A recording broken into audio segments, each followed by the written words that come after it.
আল্লাহ তুমি আমার গুনাহগার উম্মতকে বাঁচাও।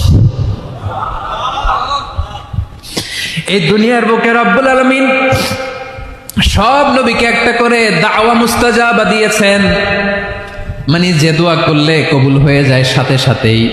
দাও বিহা, দুনিয়ার সব নবীরা ওই দোয়াটা দুনিয়ায় করে ফেলেছে। বিশ্বনবী বলেন আমি করি নাই।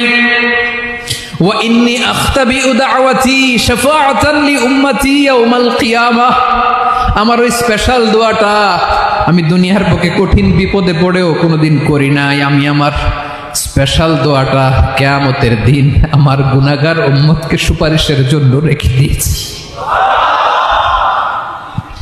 আল্লাহ বলবেন নবীর ফারাসাক, মাথা তোলেন, আর কাটবেন না। বিশ্বনবী মাথা তুলবেন, আল্লাহ বলবেন সাল দোয়াটা, আপনি যা চাবেন তাই দেব। ওয়াশফা তুশাফা, সুপারিশ করেন, সুপারিশ কবুল করব।